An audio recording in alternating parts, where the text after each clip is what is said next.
جو کام نپٹا کر اسے بہار گل سے نمٹنا تھا وہ کام ابھی نہیں ہوئے تھے، مگر وہ جانتا تھا کہ آج دوپہر سے اچھا موقع اسے حلیمہ عثمان کے گھر جانے کا نہیں ملے گا، اس لیے وہ ادھر آ گیا تھا۔ حلیمہ آنٹی نے دروازہ کھولا تو وہ سامنے ہی کھڑا تھا، سوٹ میں ملبوس، وہی گلاسز، جل سے پیچھے بال کیے اور عبد الرحمن کے ماتھے کے مخصوص بل۔ عبد الرحمن آ جاؤ، وہ خوشگوار حیرت سے کہتے ہوئے ایک طرف ہوئیں۔ سفیر کدھر ہے حلیمہ؟ بے تاثر اور سپاٹ انداز میں پوچھتے ہوئے اس نے قدم اندر رکھا۔ یہ تو طے تھا کہ وہ لوگوں کو کبھی ریلیشن شپ ٹائٹل سے نہیں بلایا کرتا تھا، صرف ان کے پہلے نام لیا کرتا تھا۔ ہوٹل میں ہوگا، کال کروں اسے؟ نہیں، آپ اسے کال نہیں کریں گی۔ اور بہارے؟ اس نے ایک لفظی استفسار کیا۔ جتنا حلیمہ عثمان اسے جانتی تھیں وہ بھانپ گئیں کہ وہ بہت برے موڈ میں تھا۔ وہ اندر اسٹڈی روم میں بیٹھی ہے، بہت اداس ہے۔ انہوں نے ملال سے بتایا، شاید اس کا دل نرم کرنے کی کوشش کی، حرکتیں جو ایسی ہیں اس کی۔ وہ بے حد غصے سے کہتے ہوئے لمبے لمبے ڈگ بھر کر اسٹڈی روم کی جانب بڑھ گیا۔ بنا دستک کے دروازہ دھکیلا تو کرسی پہ بیٹھی بہار گل نے چونک کر سر اٹھایا۔ پورے گھنگریالی بالوں کی پونی بنائے، لمبے فراک میں ملبوس، وہ واقعی غمزدہ لگ رہی تھی۔ اسے دیکھ کر اس کی آنکھیں چمک اٹھیں۔ عبد الرحمن؟ وہ کرسی سے اٹھی اور میز کے پیچھے سے گھوم کر سامنے آئی۔ بہارے کا پھول جیسا چہرہ کھل اٹھا تھا۔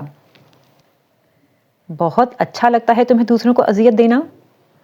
وہ اتنے غصے سے بولا تھا کہ وہ وہیں رک گئی، چہرے کی جوت بجھ سی گئی تھی۔ میں تمہارے لیے کیا نہیں کرتا، اور تم بدلے میں میرے مسائل بڑھانے پہ تلی ہو؟ تم میری دوست ہو یا دشمن؟ اس کی بڑی بڑی بھوری آنکھوں میں نمی اتر آئی۔ تم مجھ سے ناراض ہو عبد الرحمن؟ نہیں نہیں، میں تم سے بہت خوش ہوں۔ اتنا پیسہ خرچ کر کے اتنی مشکل سے میں نے تمہارے لیے پاسپورٹ تیار کروائے تھے، نئی شناخت، نیا گھر، نئی زندگی، مگر تم نے سب جلا دیا۔ وہ اتنی برہمی سے جھڑک رہا تھا کہ کوئی حد نہیں۔ بہارے خفگی سے سر جھکائے واپس کرسی پہ جا بیٹھی۔ مجھے نیا گھر نہیں چاہیے، اگر میں چلی جاتی تو تمہاری مدد کون کرتا؟ میں نے تم سے مدد کا وعدہ کیا تھا نا۔ تمہیں میری ضرورت ہے، میں اس لیے نہیں گئی۔ چند لمحے بعد سر اٹھا کر بہت سمجھداری سے اس نے سمجھایا، اچھا مجھے تمہاری ضرورت ہے؟ وہ استہزائیہ انداز میں کہتا آیا اور کرسی کھینچ کر ٹانگ پہ ٹانگ رکھ کر بیٹھا۔ اب دونوں کے درمیان میز حائل تھی۔ ہاں ہے، میں تمہیں چھوڑ کر نہیں جاؤں گی۔ مجھے ایک بے وقوف بچے کی کسی مدد کی ضرورت نہیں ہے، سنا تم نے؟ مجھے بچہ مت کہو۔ بہارے نے دبے دبے غصے سے اسے دیکھا۔ میں پورے 5.5 سال بعد 15 کی ہو جاؤں گی، اور پھر اور تم تب مجھ سے شادی کرو گے نا؟ اس نے ڈرتے ڈرتے پوچھا۔ عائشہ نہ بھی ہو تب بھی اسے لگتا کہ وہ کہیں نہ کہیں سے خفگی سے اسے دیکھ رہی ہے۔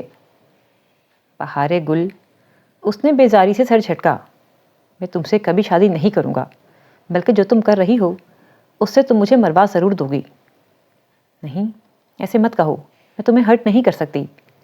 اس کی آنکھیں ڈبڈبا گئیں۔ مگر تم مجھے ہمیشہ ہرٹ کرتے ہو، تم مجھ سے ہمیشہ جھوٹ بولتے ہو۔ اچھا، کون سا جھوٹ بولا ہے میں نے؟ ذرا میں بھی تو سنوں۔ اس کے تیور ویسے ہی لگ رہے تھے، مگر پلکیں سکیڑے اب وہ جس طرح اسے دیکھ رہا تھا، بہارے کو محسوس ہوا وہ دلچسپی سے اس کی بات سننے کا منتظر ہے، اور اس کا غصہ بھی ذرا کم ہوا ہے۔ بہت سارے جھوٹ، اتنے تو ادالار میں بگلے نہیں ہیں جتنے جھوٹ تم نے مجھ سے بولے ہیں۔ وہ خفا سے انداز میں مگر ڈرتے ڈرتے کہہ رہی تھی، مگر اب مجھے سب پتہ چل گیا ہے۔ مثلاً کیا پتہ چل گیا ہے تمہیں میرے بارے میں؟ بہارے کو لگا وہ ذرا سا مسکرایا تھا، چیلنج دیتی مسکراہٹ، اکساتی ہوئی مسکراہٹ۔ بہت سی باتیں، یہ کہ تمہارا اصلی نام عبد الرحمن نہیں ہے، اور یہ کہ تمہارا نام جہان سکندر ہے اور تم ہی حیا کے کزن ہو۔ جہان ایک دم ہنس پڑا۔ بہارے کو حوصلہ ہوا، اسے برا نہیں لگا۔ وہ اسے ڈانٹے گا نہیں، اس کو ذرا تقویت ملی۔ تو صبر نہیں ہوا عائشہ سے۔ میں نے اسے کہا تھا کہ تمہیں جاتے وقت بتائے، اس نے ابھی بتا دیا۔ وہ جیسے بہت محفوظ ہوا تھا۔ اس نے اپنے جاتے وقت ہی بتایا تھا۔ تم بہت جھوٹ بولتے ہو عبد الرحمن۔ بہارے نے خفگی سے اسے دیکھا تھا۔ اور یہ بات تم نے کتنے لوگوں کو بتائی ہے؟ وہ کرسی سے اٹھتے ہوئے بولا، اس کے تاثرات اب تک ہموار ہو چکے تھے، نہ غصہ تھا نہ محفوظ سی مسکراہٹ۔ کسی کو بھی نہیں، پرومس۔ مجھے امید ہے کہ تم اسے راز رکھو گی۔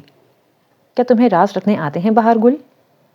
میز پر دونوں ہتھیلیاں رکھ کر اس کی طرف جھک کر وہ سنجیدگی سے پوچھ رہا تھا۔ بہار نے اس بات میں سر ہلایا۔ مجھے راز رکھنے آتے ہیں۔ تمہارا پاسپورٹ کہاں ہے؟ میں نے جلا دیا اور میں یہاں سے جاؤں گی بھی نہیں۔ اس کے تھوڑی دیر قبل ہنسنے کا اثر تھا جو وہ ذرا نروٹھے انداز میں بولی تھی۔ میں تمہارا نیا پاسپورٹ جلد بھجوا دوں گا اور تمہیں جانا پڑے گا کیونکہ میں بھی یہاں سے جا رہا ہوں۔ وہ واپس سیدھا ہوا۔ کدھر؟ ہمارے ساتھ؟ اس کا چہرہ چمک اٹھا۔ نہیں، بلکہ یہاں سے بہت دور، اور میں تم سے آخری دفعہ مل رہا ہوں۔ اب ہم کبھی نہیں ملیں گے۔ تم مجھے ایک اچھی یا بری یاد سمجھ کر بھلا دینا۔ مجھے یہاں سے نکلنا ہے، اس سے قبل کہ میں گرفتار ہو جاؤں، اور اگر میں گرفتار ہوا تو مجھے پھانسی ہو جائے گی۔ اگر تم نہیں چاہتی کہ میرے ساتھ یہ سب کچھ ہو تو میری بات مان جاؤ۔ جب پاسپورٹ آ جائے تو چلی جانا۔ وہ بتاثر لہجے میں کہہ کر جانے کے لیے مڑا۔ مگر تم کہاں جا رہے ہو؟ وہ پریشانی سے کہہ اٹھی۔ جہان نے گردن موڑ کر اسے دیکھا۔ میں جہاں بھی جا رہا ہوں اس کے بارے میں تمہیں، عائشے، آنے یا پاشا بے کو نہیں بتا سکتا، اس لیے یہ سوال مت کرو۔ کیا تم نے کسی کو نہیں بتایا کہ تم کہاں جا رہے ہو؟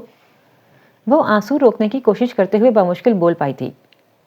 میں نے آنے سے کچھ دن پہلے حیا کو بتایا تھا۔ اسے معلوم ہے میں کدھر جا رہا ہوں۔ اسے راز رکھنے آتے ہیں۔ وہ کہہ کر دروازہ کھولتا باہر نکل گیا۔ بہار گل بھاگ کر باہر آئی۔ بھیگی آنکھوں سے اس نے اپنے عبد الرحمن کو بیرونی دروازہ پار کرتے دیکھا۔ یہ خیال کہ وہ اسے آخری دفعہ دیکھ رہی ہے بہت اذیت ناک تھا۔ آنسو ٹپ ٹپ اس کے چہرے پہ لڑکنے لگے۔ آج پہلی دفعہ اسے یقین آیا تھا کہ وہ واقعی آخری دفعہ عبد الرحمن کو دیکھ رہی ہے، مگر بہت جلد وہ غلط ثابت ہونے والی تھی۔ اسکرین کی روشنی اس کے سفید پڑتے چہرے کو بھٹکا رہی تھی۔ وہ سانس روکے ایک ٹک اس منظر کو دیکھ رہی تھی جو اس کے سامنے چل رہا تھا۔ وہ ایک کمرے کا منظر تھا، نفاست سے بنا بیڈ، کھڑکی کے آگے گرے پردے، کیمرہ کسی اونچی جگہ پہ رکھا تھا کیونکہ اسے سامنے رائٹنگ ٹیبل کی خالی کرسی نظر آ رہی تھی۔ کیمرہ یقیناً کمپیوٹر مانیٹر کے اوپر رکھا گیا تھا۔ مانیٹر نظر نہیں آ رہا تھا مگر وہ جانتی تھی کہ یہاں کمپیوٹر ہی رکھا ہوتا ہے۔ وہ کمرہ پہلے کئی بار دیکھ چکی تھی۔ کمرے نے اسے نہیں چونکایا تھا، اس شخص نے چونکایا تھا جو ابھی ابھی کرسی پہ آ کر بیٹھا تھا۔ میں امید کرتا ہوں مادام آپ وہ پہلی اور آخری شخصیت ہوں گی جو اس فائل کو کھول پائیں گی۔ اس کے ہاتھ میں مونگ پھلی کا پیکٹ تھا جسے کھولتے ہوئے وہ مخاطب تھا۔ کس سے؟ یقیناً حیا سے۔ وہ سانس روکے اسے دیکھے گئی۔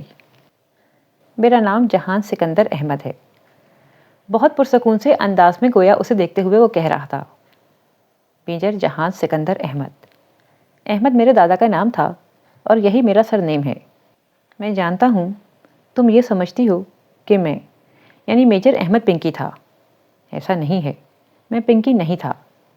بات کرنے کے ساتھ ساتھ وہ تھوڑی تھوڑی دیر بعد مونگ پھلی نکال کر منہ میں رکھتا تھا۔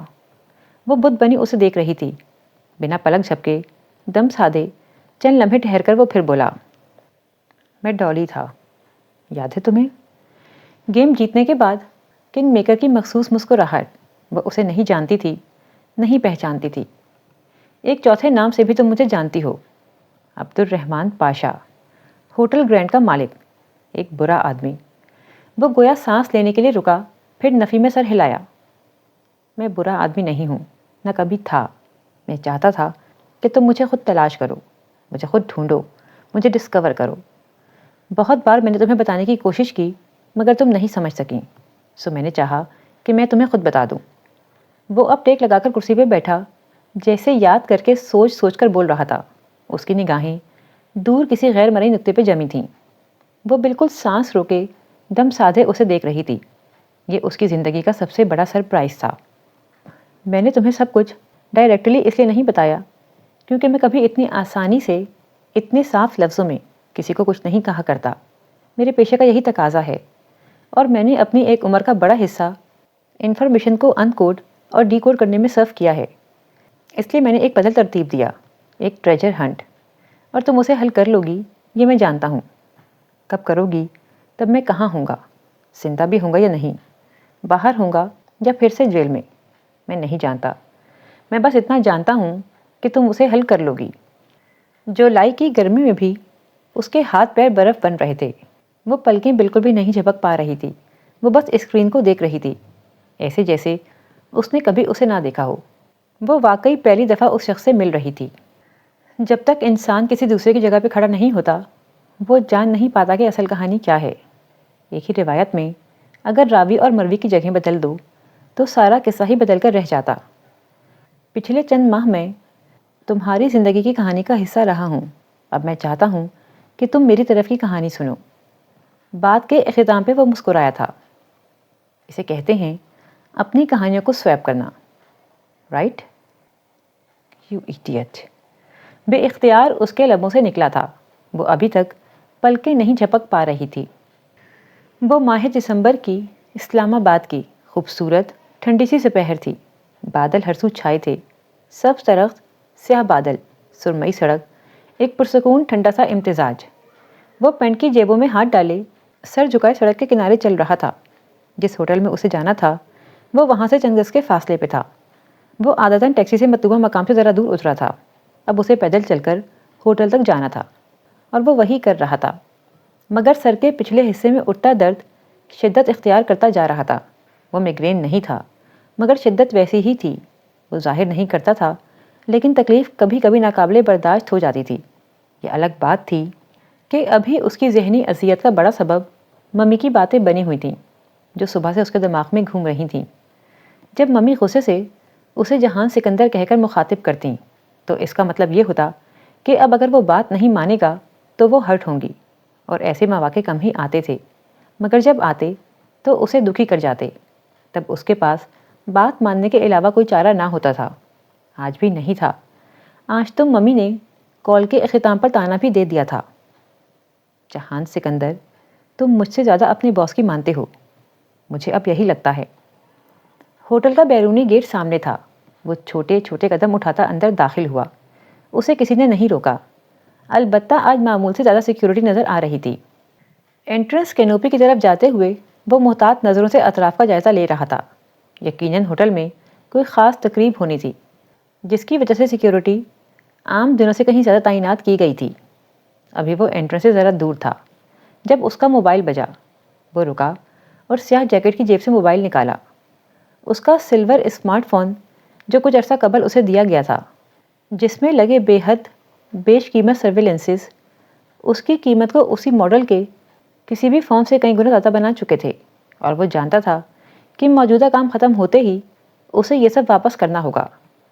سیکرٹ فنڈ کی ایک ایک پائی کا حساب اور جسٹیفیکیشن انہیں ہی دینی پڑتی تھی۔ مسز پارٹنر، اسکرین پہ یہ نام جل بجھ رہا تھا۔ وہ عادتاً کبھی بھی لوگوں کے نمبر اصل ناموں سے محفوظ نہیں کرتا تھا۔ حماد پارٹنر کے نام سے، اور اس کی منگیتر ثانیہ جو ان کے ساتھ ہی کام کرتی تھی، مسز پارٹنر کے نام سے اس کے فون میں موجود تھی۔ ہیلو، اس نے کان سے فون لگایا۔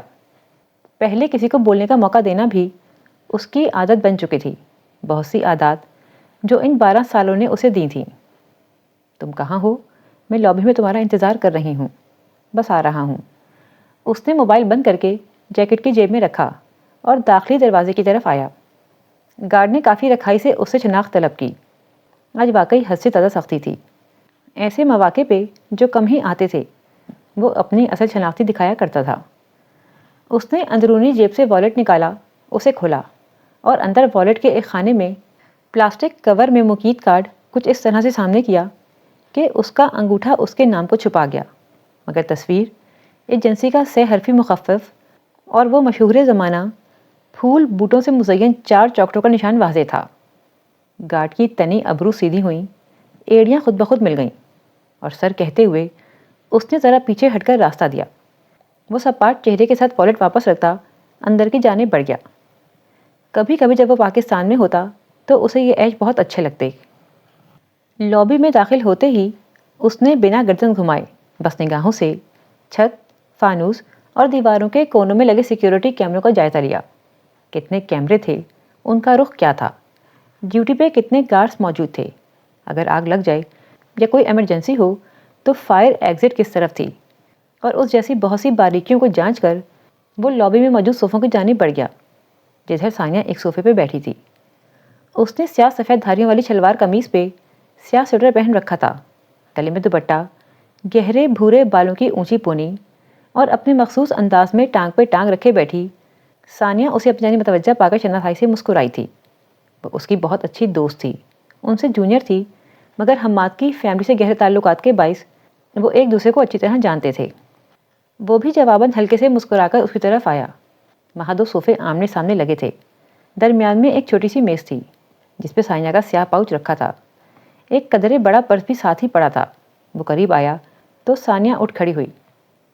السلام علیکم، کیسے ہو اور کب سے ہو ادھر؟ وعلیکم السلام، فائن تھینکس، زیادہ دن نہیں ہوئے، کام سے آیا تھا، مقابل صوفے پر بیٹھتے ہوئے اس نے بتایا۔ وہ کتنے دنوں سے اسلام آباد میں تھا، تعداد اس نے نہیں بتائی۔ دوسرے آپ کے بارے میں جتنا کم جانے اتنا ہی اچھا ہوتا ہے۔ وہ تو مجھے اندازہ تھا۔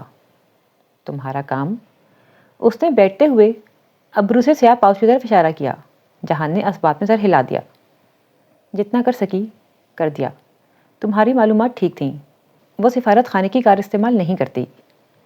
اب اس کے سامنے بیٹھی وہ اسے دھیمی آواز میں امریکی سفارت خانے کی سیکنڈ سیکرٹری کے متعلق بتا رہی تھی، جو ویزا سیکشن کی ہیڈ تھی اور بھارتی نژاد امریکی شہری تھی۔ اسے سفارت خانے کی سیکنڈ سیکرٹری کے متعلق چند معلومات درکار تھیں، اور وہ بھی بہت جلد۔ اس لیے اس نے صبح ثانیہ کو فون کیا تھا۔ ثانیہ تمام ضروری چیزیں لے آئی تھی اور اب زبانی بریفنگ دے رہی تھی۔ یو نو واٹ، وہ امریکی سفارت خانے کی ان گاڑیوں میں سے کوئی بھی استعمال نہیں کرتی جو ہر وقت اسلام آباد میں گردش کرتی رہتی ہیں۔ ویسے ان گاڑیوں کی تعداد تقریباً 150 ہے۔ 140، اس نے مسکراہٹ کے ساتھ تصحیح کی۔ ثانیہ سر ہلا کر رہ گئی۔ وہ ہمیشہ اس سے زیادہ باخبر رہتا تھا۔ بہرحال وہ ان میں سے کسی گاڑی پر سفر نہیں کرتی، کیونکہ اس کو ایک جگہ کہتے سنا گیا تھا کہ ان 140 گاڑیوں میں سے کسی ایک کا دروازہ بھی کھلے تو ایمبیسی کو خبر ہو جاتی ہے۔ اس لیے اسے ایمبیسی کی گاڑیوں سے چڑ ہے، اور یہ بھی کہ ان کی اتنی سیکیورٹی ڈی سی میں نہیں ہوتی جتنی اسلام آباد میں ہوتی ہے۔ اس کے باوجود امریکی سفارتکار خود کہہ کے اپنی پوسٹنگ اسلام آباد میں کرواتے ہیں، کراچی سے بھاگتے ہیں، مگر اسلام آباد تو ان کے لیے جنت ہے۔ چند منٹ وہ دونوں سفارت خانے کی باتیں کرتے رہے، نام لیے بغیر بے ضرر سی باتیں۔ پھر لمحے بھر کو جب دونوں خاموش ہو گئے تو ثانیہ نے موضوع بدلا۔ کوئی اور کام بھی ہے اسلام آباد میں؟ اس نے سرسری سا پوچھا، مگر وہ جانتا تھا کہ وہ کس طرف اشارہ کر رہی ہے۔ ہاں، 2 دن بعد میرے کزن کی مہندی ہے اور ممی چاہتی ہیں کہ میں وہ اٹینڈ کروں۔ اور تم کیا چاہتے ہو؟ وہ پتلیاں سکیڑے بغور اسے دیکھ رہی تھی، وہی تیکھا انداز جو ان کے ہم پیشہ افراد میں کثرت سے پایا جاتا تھا۔ مجھے معلوم نہیں، بس میں ان لوگوں سے ملنا نہیں چاہتا۔ ملو گے نہیں تو بات آگے کیسے بڑھے گی؟ تمہارا نکاح ہو چکا ہے تمہارے ماموں کے گھر، اس طرح اس بیچاری لڑکی کی زندگی تو مت لٹکاؤ، یا نبھاؤ یا چھوڑ دو۔ بات کے اختتام پر اس نے ذرا سے کندھے اچکائے۔ جہان نے زخمی نگاہوں سے اسے دیکھا۔ ثانیہ کے لیے یہ تبصرہ کرنا کتنا آسان تھا۔ چھوڑ ہی تو نہیں سکتا، ممی بہت ہرٹ ہوں گی۔ ایک ہی تو صورت ہے کہ وہ اپنے بھائیوں کے ساتھ پھر سے ایک ہو جائیں، یہ راستہ میں کیسے بند کر دوں؟ تو پھر نبھاؤ۔ کتنے عرصے سے تم اس بات کو ٹال رہے ہو؟ جا کر مل لو نا اپنے ماموں سے۔ میں ان کے گھر جاؤں، ان سے ملوں، ان کے ساتھ تعلقات پھر سے استوار کروں؟ میرا دل نہیں چاہتا یہ سب کرنے کو، اس نے بے بسی سے سر جھٹک کر کہا تھا۔ اپنے ملک میں اپنے دوستوں کے ساتھ بس یہی وہ مقام تھا جہاں وہ اپنے دل کی بات کہہ دیا کرتا تھا۔ دیکھو جہان، انسان اپنا کیا بہت جلد بھول جاتا ہے، وہ بھی بھول چکے ہوں گے۔ تم جاؤ اور ان کو ایک مثبت اشارہ دو، اس سے وہ یہ جان لیں گے کہ تم اور تمہاری ممی ان کے ساتھ رشتہ رکھنا چاہتے ہو۔ وہ تمہیں بہت اچھا ویلکم دیں گے۔ وہ کرسی پہ ذرا آگے ہو کر بیٹھی، گویا سمجھا رہی تھی، مگر وہ سمجھنا نہیں چاہتا تھا۔ میں رشتہ نہیں نبھا پاؤں گا، میں کیوں ان کو دھوکہ دوں؟ کیوں ان کی بیٹی کے ساتھ زیادتی کروں؟ دیکھو، میں جھوٹ بول کر شادی نہیں کروں گا، اور سچ جاننے کے بعد وہ اپنی بیٹی سے میری شادی نہیں کریں گے۔ بات پھر وہیں آ جائے گی کہ ممی ہرٹ ہوں گی۔ وہ شدید قسم کے مخمصے میں تھا، یا شاید وہ مسئلہ حل ہی نہیں کرنا چاہتا تھا۔ ضروری نہیں ہے کہ چیزیں ویسی ہی ہوں جیسے تم سوچ رہے ہو۔ تم انہیں بتانا کہ تم کیا جاب کرتے ہو، اس کی کیا پیچیدگیاں ہیں، کیا مجبوریاں ہیں، اور یہ کہ تم یہ جاب نہیں چھوڑ سکتے۔ مجھے یقین ہے کہ وہ انڈرسٹینڈ کریں گے۔ جہان نے نفی میں سر ہلایا۔ لابی میں پس منظر میں دھیما سا بجتا میوزک جیسے ایک دم سے بہت تلخ ہو گیا تھا۔ تو میرے ماموں کو نہیں جانتی، وہ ذرا سی بات پہ ایشو بنانے کے لوگ ہیں۔ وہ اس بات کو ایشو بنا لیں گے کہ ہم نے پہلے انہیں بے خبر کیوں رکھا، اتنے سال میں کبھی ان سے ملنے نہیں آیا، وغیرہ وغیرہ۔ اپنے تمام رویے، سب تلخ باتیں سب بھلا کر وہ پھر سے ممی پہ چڑھ دوڑیں گے اور نتیجتاً ممی بہت ہرٹ ہوں گی۔ میں ان کو مزید دکھی ہوتے نہیں دیکھ سکتا۔ اب میں کیا کروں، میری سمجھ میں نہیں آ رہا۔ ثانیہ چند لمحے خاموشی سے اسے دیکھتی رہی، پھر آہستگی سے بولی، جہان، اگر ہر چیز بالکل ویسے ہو جیسے تم کہہ رہے ہو اور وہ واقعی تمہاری ممی کو پھر سے ہرٹ کریں، تب بھی وہ اتنی مضبوط تو ہیں کہ بہادری سے مقابلہ کر سکیں، اور یہ بات تم اچھی طرح سے جانتے ہو۔ تم صرف اپنے رویوں کی صفائیاں دے رہے ہو، اصل وجہ یہ نہیں ہے۔ تو تم بتاؤ کیا ہے اصل وجہ؟ اس نے سنجیدگی سے دیکھتے ہوئے ثانیہ سے پوچھا۔ وہ جانتا تھا کہ وہ ٹھیک کہہ رہی ہے، پھر بھی وہ اس کے منہ سے سننا چاہتا تھا۔ اصل وجہ یہ نہیں ہے جو تم بتا رہے ہو، کیونکہ میں تمہیں جانتی ہوں۔ مجھے یقین ہے کہ جب تم انہیں بتاؤ گے کہ تم صرف ایک آرمی آفیسر ہی نہیں بلکہ ایک جاسوس بھی ہو، اور وہ اس پہ رد عمل ظاہر کریں، تب بھی تم آدھے گھنٹے میں انہیں مطمئن اور قائل کر لو گے۔ نہیں، میں انہیں قائل نہیں کر سکتا۔ وہ جانتے بوجھتے کبھی بھی اپنی بیٹی کی شادی کسی ایسے جاسوس سے نہیں کریں گے جس کی زندگی کا کوئی بھروسہ نہیں ہو، جو ان کی بیٹی کے ساتھ نہ رہے بلکہ کسی دوسرے ملک میں کسی دوسرے نام کے ساتھ زندگی گزارے، جو وہاں مر بھی جائے تو مہینوں ان کی بیٹی کو پتہ نہ چلے کہ اس کی قبر کہاں ہے۔ اذیت سے کہتے ہوئے وہ کرسی پہ ذرا پیچھے کو ہوا۔ آنکھوں کے سامنے روح کو زخمی کر دینے والا منظر پھر سے لہرایا تھا۔ انطاکیہ کے قدیم شہر میں اس بڑے سے دالان کے فوارے کے ساتھ کھڑا گھوڑا اور اس کی کمر پہ اوندھے منہ لادا گیا وہ وجود۔ اس نے سر کو جھٹکا۔ ایسی کوئی بات نہیں ہے، یہ اصل وجہ نہیں ہے۔ تمہیں پتہ ہے تمہارا مسئلہ کیا ہے؟ قدرے خفگی سے کہتی وہ باہم ملی مٹھیاں میز پہ ٹکاتے ہوئے آگے ہوئی۔ تم اپنے ماموں سے ڈرتے ہو، ایسی کوئی بات نہیں ہے۔ بےزاری سے ہاتھ جھلا کر وہ دوسری طرف دیکھنے لگا۔ ایسی ہی بات ہے، تم ابھی تک اپنے احساس کمتری سے چھٹکارا نہیں پا سکے۔ وہ تمہیں تمہارے ابا کا تانا دیں گے اور تم ان کے سامنے سر نہیں اٹھا سکو گے۔ کم آن جہان، اب اس چیز سے باہر نکل آؤ۔ جہان نے جواب نہیں دیا۔ وہ ذرا سی گردن موڑے دائیں جانب دیکھتا رہا۔ مجھے حیرت ہوتی ہے کبھی کبھی تم پہ، اتنا قابل آفیسر، اتنا شاندار ٹریک ریکارڈ، ایجنسی کے بہترین ایجنٹ میں سے ایک، پھر بھی تم اپنے اندر کے احساس کمتری سے نہیں لڑ سکے۔ تم اپنے ابا کے کسی جرم میں شریک نہیں رہے ہو جہان۔ جہان اس کی بات نہیں سن رہا تھا، وہ اس کی طرف متوجہ نہیں تھا، وہ کہیں اور دیکھ رہا تھا۔ ثانیہ نے اس کی نگاہوں کے تعاقب میں دیکھا۔ لابی کے دوسرے کونے میں صوفے پہ دو لڑکیاں بیٹھ رہی تھیں، ایک نیلے لباس میں تھی اور دوسری سیاہ میں۔ سیاہ لباس والی دراصل لڑکی، جس نے سیاہ لمبے بال دائیں کندھے کی طرف آگے کو ڈالے ہوئے تھے، کافی خوبصورت تھی۔ صوفے پہ بیٹھتے ہوئے اس نے دوسری لڑکی کے ہاتھ سے کینڈی لے کر منہ میں رکھی۔ دوسری لڑکی ساتھ ہی کچھ کہے جا رہی تھی۔ جہان، ثانیہ نے اسے پکارا۔ وہ ذرا چونک کر اس کی جانب متوجہ ہوا۔ کیوں دیکھ رہے ہو ایسے؟ یہ پاکستان ہے۔ وہ خجل ہوا، نہ شرمندہ، بلکہ دوبارہ ان دو لڑکیوں کو دیکھا۔ ثانیہ، یہ بلیک کپڑوں والی میری بیوی ہے۔ اوہ اچھا۔ ثانیہ تجربے اور ذہنی پختگی کے اس درجے پہ تھی کہ بنا چونکے اس بات میں سر ہلایا۔ اچھی ہے۔ تم نے بلایا ہے اسے؟ نہیں، میں تو خود اسے دیکھ کے حیران ہو رہا ہوں۔ اس نے لا علمی سے شانے اچکائے۔ آر یو شیور یہ وہی ہے؟ ہاں، میں نے اس کی پکچر دیکھ رکھی ہیں۔ ثانیہ نے اب کے ذرا احتیاط سے گردن پھیر کر اسے دیکھا۔ سیاہ لباس والی کو جیسی مرچیں لگی تھیں۔ کینڈی غالباً مرچوں والی تھی۔ اس کی آنکھوں میں پانی آ گیا تھا اور ناک سرخ پڑ چکی تھی۔ وہ جیسے خفگی سے ساتھ والی کو ڈانٹنے لگی جو ہنس رہی تھی۔ کیا وہ تمہیں پہچان لے گی؟ معلوم نہیں، میں تصویروں کے معاملے میں احتیاط برتتا ہوں، سو شاید نہیں۔ وہ بہت غور سے دور بیٹھی لڑکی کا سرخ پڑتا چہرہ دیکھ رہا تھا۔ اتنی نزاکت؟ اسے مایوسی ہوئی تھی کہ یہاں کیا کر رہی ہے۔ وہ جیسے خود سے بولا، پتہ کروں؟ ثانیہ کی بات پہ اس نے اسبات میں سر کو جنبش دی۔ وہ اٹھ گئی۔ اسی وقت سیاہ لباس والی لڑکی کلائی پہ بندھی گھڑی دیکھتی اٹھی تھی۔ انہیں شاید کہیں پہنچنا تھا۔ یہ کہاں پڑھتی ہے؟ ثانیہ نے جاتے ہوئے پوچھا۔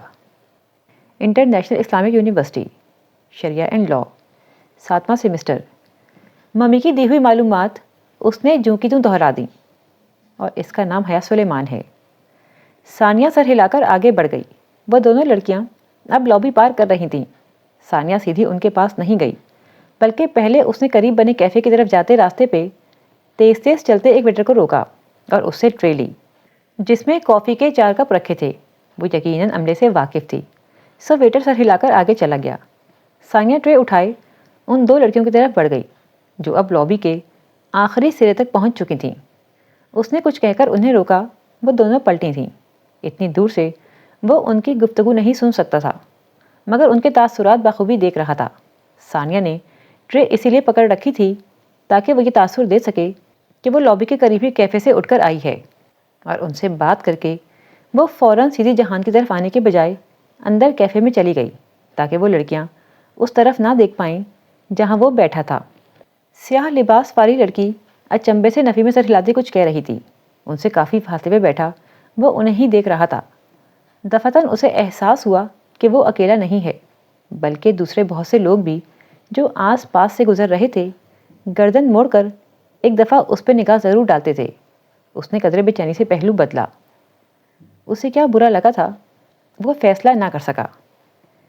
چیریٹی لنچ ہے کوئی، اسی لیے آئی ہیں۔ ثانیہ ان کو بھیجنے کے بعد کیفے چلی گئی تھی، اور اب جب کہ وہ لڑکیاں اندر جا چکی تھیں وہ واپس آئی اور صوفے پر بیٹھتے ہوئے بتانے لگی۔ اس نے اسبات میں سر ہلا دیا۔ غیر معمولی سیکیورٹی کی وجہ اس کی سمجھ میں آ گئی تھی۔ کیا بات ہوئی؟ وہ سرسری سے انداز میں پوچھنے لگا۔ بس وہی پرانا حربہ کہ آپ کو میں نے اصول الدین ڈپارٹمنٹ میں دیکھا تھا اور متوقع طور پہ اس نے مجھے نہیں پہچانا۔ پھر میں نے پوچھ لیا کہ ادھر کس لیے آئی ہے وہ، سو اس نے بتا دیا۔ وہ خاموشی سے بیٹھا رہا، لیکن کچھ تھا جو اسے بہت برا لگا تھا۔ پھر جاؤ گے آج اس کے گھر؟ ہاں جاؤں گا۔ اس نے اسبات میں سر ہلایا، مگر وہ اچھا محسوس نہیں کر رہا تھا۔ ایک عجیب سے اتفاق نے ایک دم بہت کچھ بدل دیا تھا۔ خالی ہاتھ مت جانا، کچھ لے کر جانا۔ میں ترکی سے ان کے لیے کچھ نہیں لایا، اس لیے خالی ہاتھ ہی جاؤں گا۔ اچھا پھر کچھ خرید کر لے جانا، اچھا امپریشن پڑے گا۔ چلو چل کر کچھ کھاتے ہیں۔ وہ جیسے جان گئی تھی کہ اس کا موڈ اچھا نہیں ہے، سو اٹھتے ہوئے بولی۔ وہ خاموشی سے اٹھ کھڑا ہوا اور میز پہ رکھا سیاہ پاؤچ اٹھا کر جیکٹ کی جیب میں ڈال لیا۔ تم اپسیٹ لگ رہے ہو؟ نہیں، بالکل نہیں۔ وہ زبردستی مسکرایا۔ تم سناؤ، کب تک تمہارا منگیتر دوبارہ مجھ جتنا ہینڈسم ہو جائے گا؟ چند سیشن مزید لگیں گے، بند کافی زیادہ تھا۔ بات کا رخ بدلنے پہ ثانیہ اسے حماد کے بارے میں بتانے لگی۔ کچھ عرصہ قبل ایک حادثے میں اس کا چہرہ قدرے مسخ ہو گیا تھا، البتہ سرجری سے وہ بہتر ہو رہا تھا۔ وہ بے توجہی سے سنتا گیا، اس کا ذہن وہیں پیچھے تھا۔ پھر جب ثانیہ چلی گئی تو وہ باہر آ گیا۔ اسلام آباد کی ٹھنڈی سرمئی سڑک کے کنارے چلتے ہوئے اس کے دل و دماغ میں ثانیہ کی باتیں مسلسل گونج رہی تھیں۔ اس چیز سے باہر نکل آؤ، تم اپنے ابا کے کسی جرم میں شریک نہیں رہے ہو جہان، اس چیز سے باہر نکل آؤ۔ اذیت کی ایک شدید لہر اس کے اندر اٹھی۔ آنکھوں کے سامنے وہ زخمی کر دینے والا منظر پھر سے لہرایا۔ ثانیہ غلط تھی۔ ایک جرم میں وہ اپنے باپ کے ساتھ کسی حد تک شریک رہا تھا۔ بچپن کی یادیں اس کے ذہن میں بہت ٹوٹی پھوٹی، بکھری، مدھم مدھم سی تھیں۔ باسفورس کا نیلا سمندر، سمندری بگلے، جہانگیر میں واقع ان کا گھر اور دادا، یہ وہ سب تھے جو بچپن میں اس کے ساتھ تھے۔ دادا ابا کا ساتھ ان میں سب سے زیادہ اثر انگیز تھا۔ وہ اپنے ماں باپ کی اکلوتی اولاد تھا، شادی کے 7ویں برس ملنے والی پہلی اور آخری اولاد، احمد شاہ کا اکلوتا پوتا۔ دادا کاروبار کے سلسلے میں ترکی آیا کرتے تھے۔ وہ فوج سے میجر ریٹائر ہوئے تھے۔ وقت سے قبل ان کے ریٹائرمنٹ کی وجہ ان کی خرابی صحت تھی۔ فوج سے باعزت طور پر ریٹائرمنٹ کے بعد وہ اپنے ایک دوست کے ساتھ کاروبار میں شریک ہو گئے، اور تب ہی وہ ترکی آئے اور پھر آتے جاتے رہے۔ ترکی میں ان کا علاج جو پاکستان میں ممکن نہ تھا قدرے سستا ہوتا رہا۔ جب ابا کا تبادلہ ترکی ہوا تو ممی بھی ساتھ آئیں۔ دادا نے تبھی چند پیسے جوڑ کر جہانگیر کے علاقے میں زمین خریدی۔ وہ خوش قسمتی کا دور تھا۔ ابا نے بعد میں اس جگہ گھر بنوانا شروع کیا۔ وہ تبھی پیدا ہوا تھا۔ دادا کی گویا آدھی بیماری ہی دور ہو گئی۔ وہ تب بہت خوش رہا کرتے تھے۔ باقی بچی آدھی بیماری کے بہترین علاج کی سہولتوں کے باعث وہ استنبول نہ چھوڑ سکے۔ اس وقت سلطنت ترکیہ اتنی ترقی یافتہ نہیں تھی۔ ابھی پاپا کی حکومت آنے میں کافی دہائیاں پڑی تھیں۔ پاپا یعنی طیب اردگان، مگر ترکی تب بھی بہت خوبصورت تھا۔ ابا واپس چلے گئے تھے مگر ممی، دادا اور وہ ادھر ہی رہے۔ دادا بگڑتی صحت کے باعث کاروبار میں بہت زیادہ فائدہ حاصل نہ کر سکے، سو گھر کے حالات قدرے خراب ہوتے گئے۔ کچھ عرصہ قبل کی خوشحالی روٹ گئی۔ ابا کی تنخواہ پر گزارا کرنا تو ناممکن سی بات لگتی تھی۔ تبھی اس نے ممی کو کام تلاش کرتے اور پھر نوکری کرتے دیکھا۔ تب وہ بہت چھوٹا تھا۔ وہ عمر جس میں محنت اور مشقت کے معنی سمجھ سے بالاتر ہوتے تھے۔ ممی ایک فیکٹری میں معمولی ملازمت کرنے لگی تھیں۔ پتہ نہیں وہ کیا کرتی تھیں، مگر ملک کے برے حالات کے باعث وہ نوکری ان کی تعلیمی قابلیت سے کم ہی تھی۔ گھر سے جیسے قسمت ہی روٹ گئی تھی۔ دادا ابا کو کاروبار میں شدید گھاٹا ہوا اور ناسازی صحت کے باعث ان کا کام کرنا نہ کرنا برابر ہو گیا، مگر وہ کام پھر بھی کرتے تھے۔ وہ محنت کرنے والے، مضبوط ہاتھوں والے اور مشقت کرنے والے آدمی تھے۔ بظاہر روبدار لگتے مگر بات کرنے پر اتنے ہی مہربان اور شفیق۔ جہان کو وہ کبھی بیمار نہیں لگتے تھے۔ روز صبح وہ اسے ساتھ لے کر واک پر جایا کرتے تھے۔ وہ تھک جاتا لیکن دادا نہیں تھکتے تھے۔ وہ بہت مضبوط، بہت بہادر انسان تھے۔ وہ اس کے آئیڈیل تھے، اس کے ہیرو۔ برا وقت کم نہیں ہوا بلکہ بڑھتا گیا تو ایک روز اس نے دادا کو افسردہ دیکھا۔ جہانگیر والا گھر جو انہوں نے بہت چاہ سے بنوایا تھا وہ انہیں بیچنا پڑ رہا تھا۔ دادا، ہم وہ گھر کیوں چھوڑ رہے ہیں؟ جب وہ واک کے لیے باہر نکلے تو ان کا ہاتھ پکڑ کر چلتے ہوئے اس نے گردن اٹھا کر ان کو دیکھتے ہوئے پوچھا تھا۔ انہوں نے بہت ملال سے اسے دیکھا مگر بولے تو آواز مضبوط تھی۔ گھر بہت بڑا ہے، ہماری ضرورت سے بھی زیادہ۔ اس کو بیچ کر ہم کوئی چھوٹا گھر لے لیں گے۔ کیا ہم نیا گھر خریدیں گے؟ نہیں بیٹا، ہم ابھی اس کے متحمل نہیں ہیں، مگر تم یہ بات اپنی ماں سے مت کرنا۔ تم تو جانتے ہو یہ جان کر وہ غمگین ہوگی۔ کیا تم کو راز رکھنے آتے ہیں میرے بیٹے؟ اس نے فوراً اسبات میں سر ہلایا۔ جی دادا، مجھے راز رکھنے آتے ہیں۔ پھر انہوں نے جہانگیر چھوڑ دیا اور سمندر کنارے ایک خاصے خستہ حال جگہ پر آ بسے۔ یہاں ان کا گھر چھوٹا اور پہلے سے کمتر تھا۔ کرائے کا گھر۔ تب اس کے قریب پھیلا ساحلی سمندر آج کی طرح خوبصورت پختہ فٹ پاتھ سے مزین نہیں ہوتا تھا، بلکہ وہاں پتھروں کا کچا پکا سا ساحل تھا۔ بگلے ہر وقت وہاں بھڑبڑاتے ہوئے اڑا کرتے۔ دادا کہتے تھے استنبول مسجدوں کا شہر ہے، لیکن جہان کو وہ ہمیشہ بگلوں کا شہر لگتا تھا۔ اپنے گھر کی بیلکنی سے وہ ان بنگلوں کو اکثر دیکھا کرتا تھا۔ شام میں وہاں بیٹھ کر وہ ان کو یوں شمار کرتا جیسے لوگ تارے شمار کرتے تھے۔ وہ تھک جاتا مگر بگلے ختم نہ ہوتے۔ وہ آج بھی صبح دادا کے ساتھ باسفورس کنارے واک پہ جایا کرتا تھا۔ وہ اپنی بیماری کے باوجود بہت تیز تیز چلا کرتے۔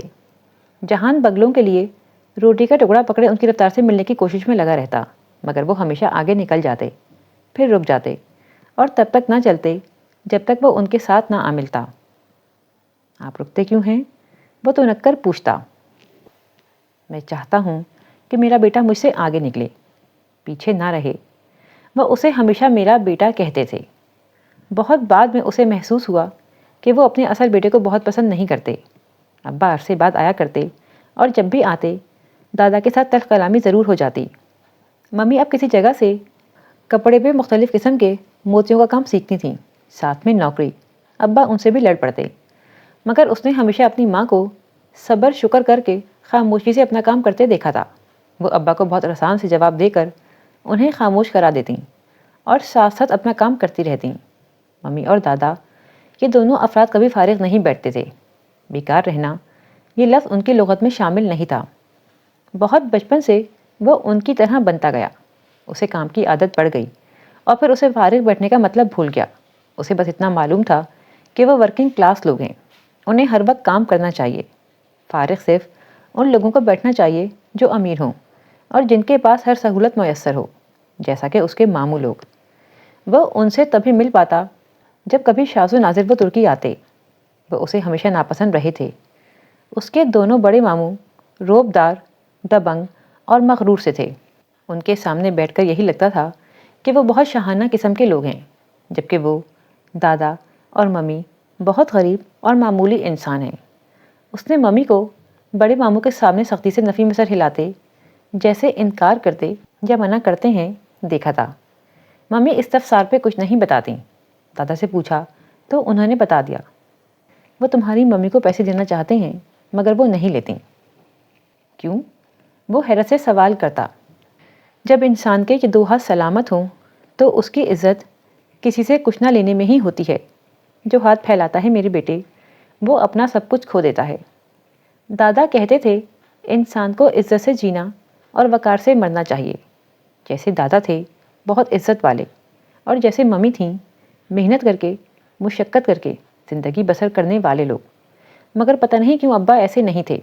وہ 8 برس کا تھا جب ابا ایک دن ترکی آئے۔ تب وہ ایک اعلیٰ عہدے پر پہنچ کر کافی کمانے لگ گئے تھے، مگر تب بھی ان کے حالات نہ بدل پائے۔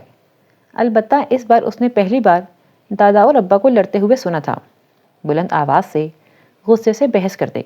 وہ بہت ڈر گیا تھا۔ ممی اس وقت گھر پہ نہیں تھیں۔ ابا لڑ جھگڑ کر سامان پیک کر کے باہر چلے گئے اور دادا اپنے کمرے میں جا کر لیٹ گئے۔ رات وہ ڈرتے ڈرتے خاموشی سے دادا کے کمرے میں آیا۔ وہ چپ چاپ لیٹے تھے، لحاف اوڑھے چھت کو تکتے۔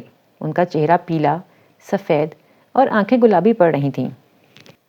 دادا، وہ دھیرے سے ان کے پاس آ بیٹھا۔ اس کی سمجھ میں نہیں آیا کہ انہیں ہوا کیا ہے۔ اس نے پوچھا کہ کیا وہ ٹھیک ہیں؟ انہوں نے کھانا کھایا ہے؟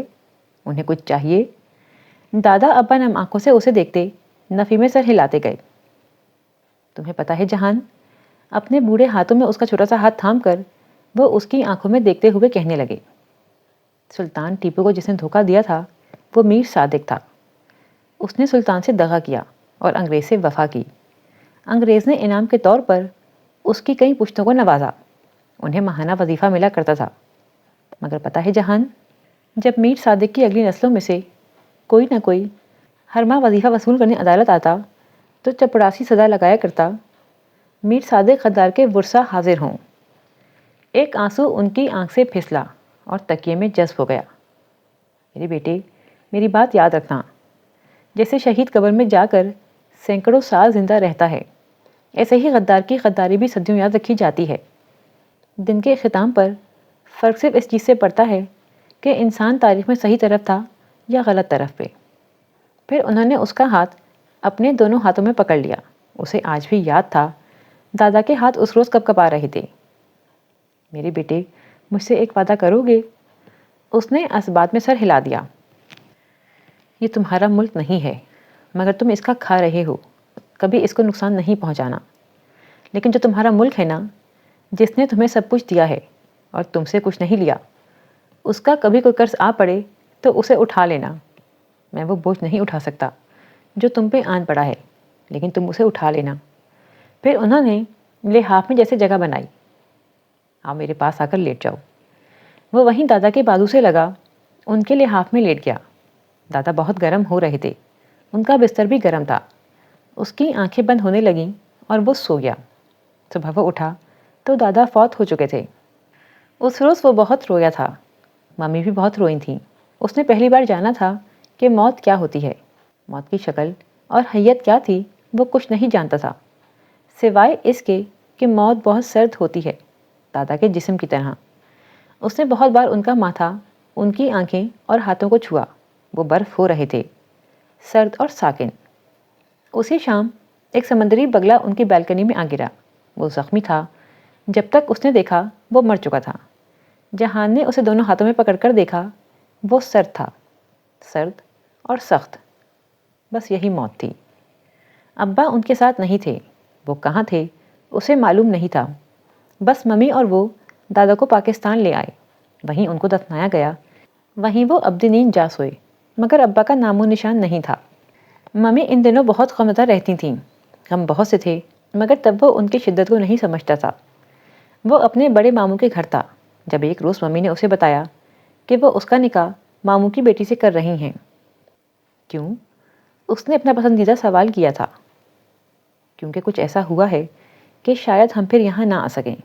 میں چاہتی ہوں کہ تعلق کی ڈور بندھی رہے، میرے بھائی مجھ سے نہ چھوٹیں۔ ممی نے اور بھی بہت کچھ کہا تھا مگر اسے یاد نہیں تھا، اسے صرف دادا کی باتیں یاد تھیں۔ ماموں کا گھر، مومانیاں اور ان کے بچے اسے کچھ اچھا نہیں لگتا تھا۔ وہاں رہ کر اسے مزید احساس دلایا جاتا کہ وہ ان سے کمتر ہے۔ وہ بہت حساس ہوتا جا رہا تھا، اسے یاد تھا۔ وہ اس روز فرقان ماموں کے کچن میں پانی لینے آیا تھا جب اس نے اپنے سے تھوڑے سے بڑے داور کو غصے میں فریج کا دروازہ بند کرتے دیکھا۔ نہیں، مجھے انڈا ہی کھانا ہے۔ سائمہ مومانی اس کو اصرار کر کے منانے کی کوشش کر رہی تھیں مگر وہ بگڑے بگڑے انداز میں ضد کر رہا تھا۔ کیوں انڈے ختم ہو گئے ہیں؟ میرے لیے کیوں نہیں بچے؟ دفتن اس کی نگاہ دروازے میں کھڑے گہرے بھورے بالوں والے لڑکے پر پڑی تو اس کی آنکھوں میں مزید غصہ در آیا۔ یہ لوگ ہمارے گھر کے سارے انڈے کھا جاتے ہیں، یہ کیوں آئے ہیں ہمارے گھر؟ بس کرو داور، کوفتوں میں ڈال دیے تھے اسی لیے ختم ہوئے، میں منگوا دیتی ہوں ابھی۔ پتہ نہیں مومانی نے اسے دیکھا تھا یا نہیں مگر وہ فوراً پلٹ گیا۔ اسے اپنے اندر سے ایک ہلکی سی آواز آئی تھی جو انڈے کو ضرب لگا کر توڑنے کی ہوتی ہے، جو کسی کی عزت نفس مجروح کرنے کی ہوتی ہے۔ اس روز کھانے میں نرگسی کوفتے بنے تھے، اسے کوفتوں میں انڈے دکھائی دیے تو اس نے پلیٹ پرے کر دی۔ رات کو بھی اس نے کھانا نہیں کھایا۔ اس کا اب ماموں کے گھر کسی بھی شے کو کھانے کا دل نہیں چاہتا تھا، انڈے تو کبھی بھی نہیں۔ ممی رات کو بہت حیرت سے وجہ پوچھنے لگیں تو اس نے صاف صاف وہ بتا دیا جو صبح ہوا تھا۔ ممی چپ ہو گئیں، پھر انہوں نے اسے توست اور ساتھ کچھ اور لا دیا۔ وہ جتنے دن وہاں رہے اس نے انڈوں کو ہاتھ تک نہیں لگایا۔ ممی نے ایک دفعہ بھی اصرار نہیں کیا، وہ پہلے سے بھی زیادہ غمزدہ لگتی تھیں۔ وہ واپس آئے تو چند روز بعد ابا بھی آ گئے۔ اب وہ ان کے ساتھ رہتے تھے مگر گھر کا ماحول بہت تلخ اور خراب ہو گیا تھا۔ ممی اور ابا کی اکثر لڑائی ہو جاتی، ابا ہی بولتے رہتے، ممی خاموشی سے کام کیے جاتی۔ اس نے بھی اپنی ماں کی عادت اپنا لی، وہ بھی خاموشی سے ممی کا ہاتھ بٹاتا رہتا۔ پھر جلد ہی انہوں نے استنبول چھوڑ دیا۔ صرف ایک گھر، ایک شہر نہیں، انہوں نے بہت سے گھر اور بہت سے شہر بدلے۔ وہ جیسے کسی سے بھاگ رہے تھے، کس سے اور کیوں وہ نہیں جانتا تھا مگر اس نے ابا کو پھر ہمیشہ ہی مضطرب اور پریشان ہی دیکھا۔ زیادہ عرصہ نہیں گزرا، وہ 10 برس کا تھا جب اس نے جان لیا کہ ابا کس سے اور کیوں بھاگتے تھے، اور یہ اس نے تب جانا جب اس نے دنیا کا سب سے خوبصورت آدمی دیکھا۔ ان دنوں وہ انطاکیہ میں تھے، ابا کے ایک دوست کے فارم ہاؤس کے 2 کمرے ان کے پاس تھے۔ ممی ان لوگوں کے باڑے اور کھیت میں کام کرتی تھیں۔ وہ فصل کے دن تھے، انطاکیہ میں کٹائی کے موسم کی خوشبو بسی تھی۔ فارم کے چھت پر چڑھ کر دیکھو تو دور شام کی سرحدی بار دکھائی دیتی تھی۔ وہ اکثر وہاں سے شام کی سرزمین کو دیکھا کرتا تھا مگر اس رات وہ سو رہا تھا جب اس نے وہ آواز سنی۔ وہ ایک دم اٹھ بیٹھا، ممی ادھر نہیں تھیں۔ ان کو آج رات دیر تک فصل کا کام نپٹانا تھا، وہ جانتا تھا۔ پھر آواز کس کی تھی؟ جیسے کوئی در سے چلایا تھا۔ آواز ہاتھ والے کمرے سے آئی تھی۔ وہ فوراً بستر سے اترا، وہ ڈرا نہیں، وہ میجر احمد شاہ کا بہادر پوتا تھا۔ اس نے سلیپرز پہنے اور دروازہ کھول کر باہر آیا۔ دوسرا کمرہ جو سامان کے لیے استعمال ہوتا تھا، اس کی بتی جلی ہوئی تھی۔ جہان نے اس کا دروازہ دھکیلا تو وہ کھلتا چلا گیا۔ اندر کا منظر بہت بھیانک تھا۔ کمرے میں چیزیں ادھر ادھر بکھری تھیں جیسے بہت دھینگا مشتی کی گئی ہو۔ ابا ایک کونے میں شل سے کھڑے تھے، ان کے ہاتھ میں ایک چاقو تھا جس کے پھل سے خون کے قطرے ٹپ ٹپ گر رہے تھے۔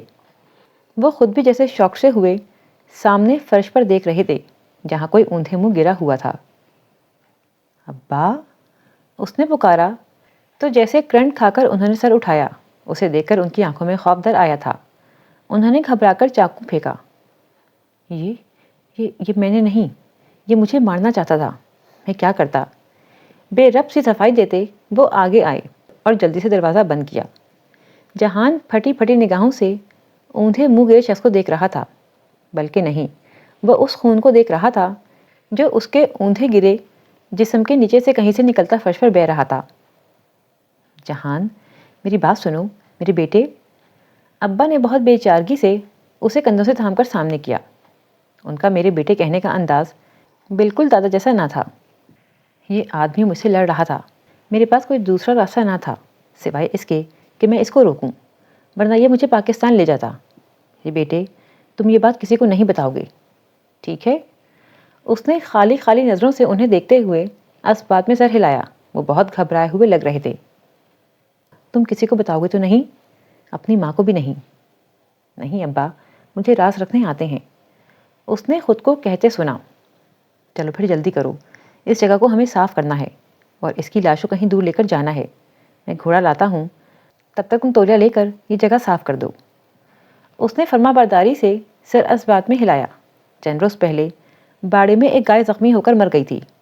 اس کا خون جو دیوار پہ لگ گیا تھا اسی نے صاف کیا تھا ممی کے ہمراہ، اور اب بھی وہ کر لے گا۔ میں ابھی آتا ہوں۔ ابا تیزی سے باہر نکل گئے۔ اسے لگا شاید اب وہ کبھی واپس نہ آئیں، جیسے دادا نہیں آئے تھے۔ پہلی دفعہ اسے محسوس ہوا تھا کہ اس کو ابا پہ بھروسہ نہ تھا، مگر کام تو اسے کرنا تھا۔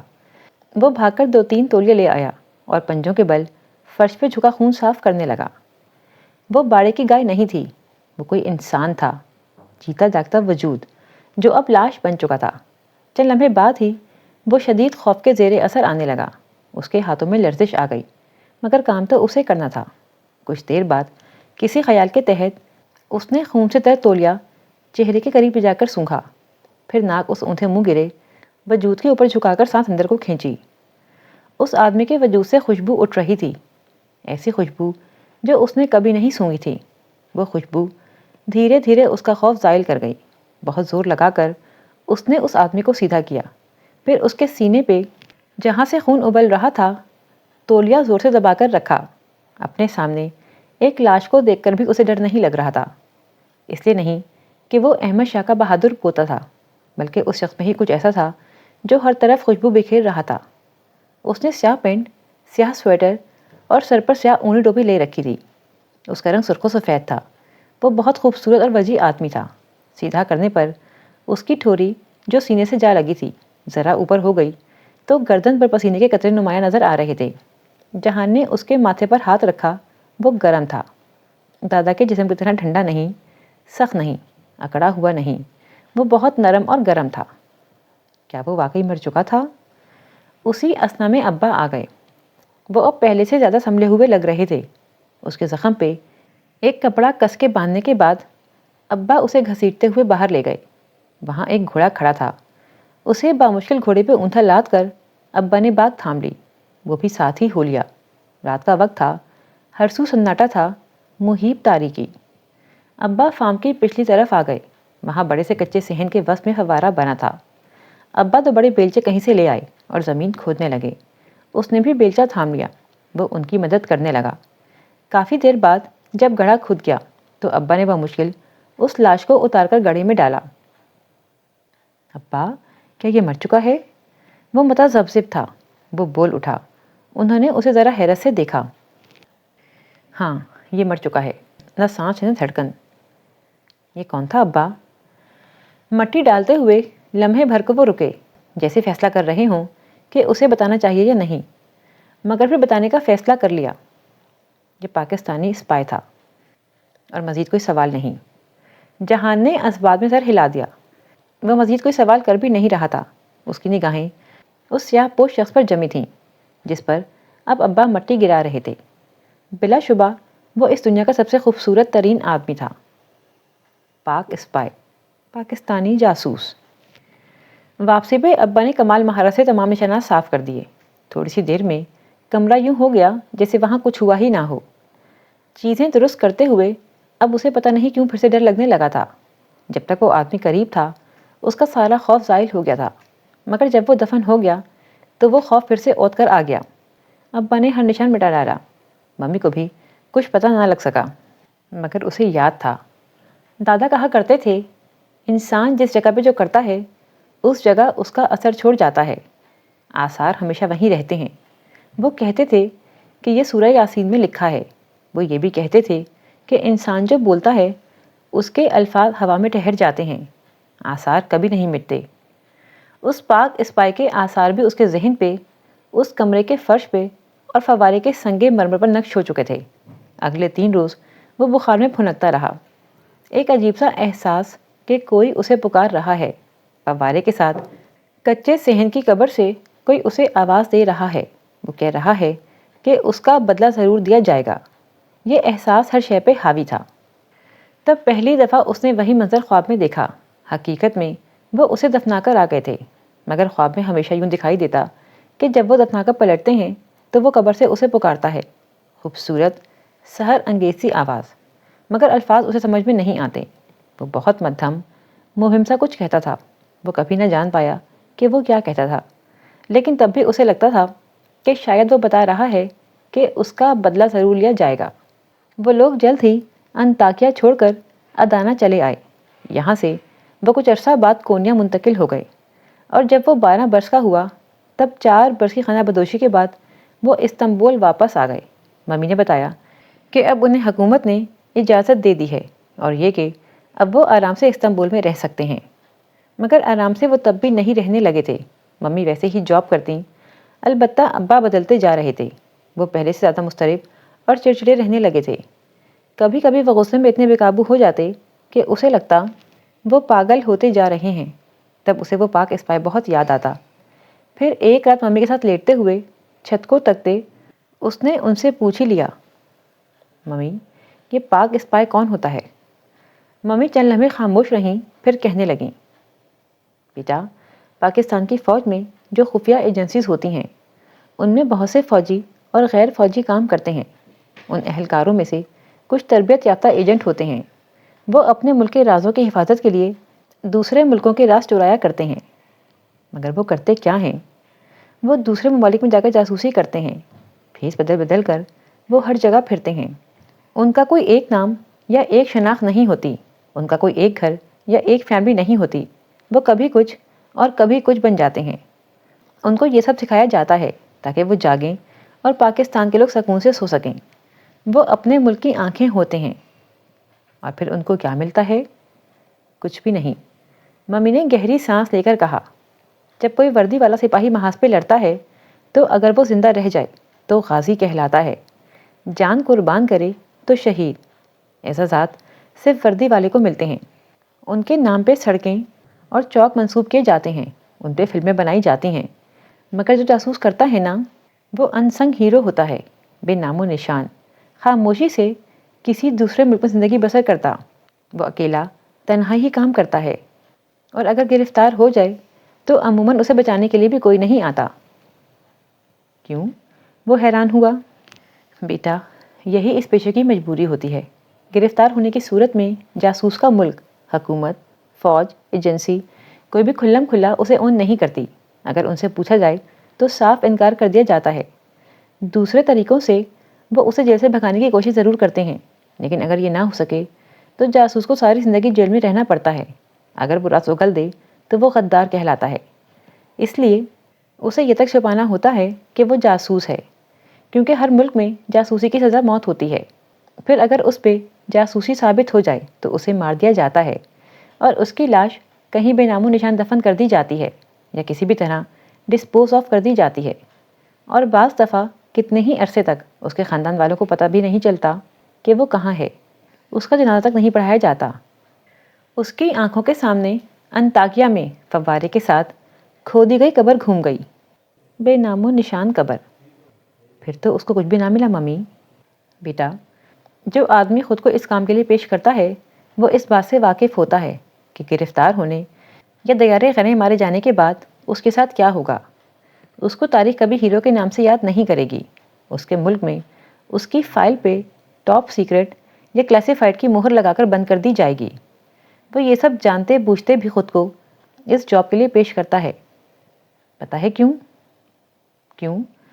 اس نے اپنا پسندیدہ سوال پھر سے دہرایا۔ کیونکہ بیٹا جو شخص اپنی جان کے ذریعے اللہ کی راہ میں لڑتا ہے اسے دنیا کے اعزازات اور تاریخ میں یاد رکھے جانے یا نہ رکھے جانے سے فرق نہیں پڑتا۔ اسے اس بات سے بھی فرق نہیں پڑتا کہ گرفتاری کی صورت میں سب اسے چھوڑ دیں گے، اور موت کی صورت میں کوئی اس کا جنازہ بھی نہیں اٹھائے گا، کیونکہ اسے اللہ تعالیٰ کی رضا چاہیے ہوتی ہے، اور جسے کہ مل جائے اسے اور کچھ نہیں چاہیے ہوتا۔ ممی اکثر اسے ایسی باتیں بتایا کرتیں، پھر ایک دم چپ ہو جاتیں، اور پھر اپنی رو میں کہتیں، اپنے ملک کے راز کبھی نہیں بیچنے چاہیے۔ انسان بھی کتنی تھوڑی قیمت پہ راضی ہو جاتا ہے۔ اس وقت ان کی آنکھوں میں ایک لو دیتی اذیت ہوتی۔ بہت عرصے بعد جہان کو اس تاثر کی وجہ سمجھ میں آئی تھی، اور یہ تب ہوا جب ان کی ججیسی سے پچھلی گلی میں رہنے والے ایک لڑکے حاکان نے اس پہ راہ چلتے فکرہ اچھالا کہ وہ پناہ گزین ہے اور یہ کہ اس کا باپ ایک مفرور مجرم ہے۔ اس نے حاکان کو کچھ بھی نہیں کہا، مگر رات جب امی سے پوچھا تو انہوں نے بتا دیا سب کچھ صاف صاف کہ کس طرح ابا سے غلطی ہوئی اور اس کی سزا وہ بھگت رہے تھے، جلا وطنی کی سزا۔ اور ترک حکومت نے رحم کھاتے ہوئے انہیں سیاسی پناہ بخشی تھی۔ تب اسے لگا وہ بھی وظیفہ لینے والوں کی قطار میں عدالت میں کھڑا ہے اور چپڑاسی زور زور سے صدا لگا رہا ہے، سکندر شاہ غدار کے ورثہ حاضر ہوں۔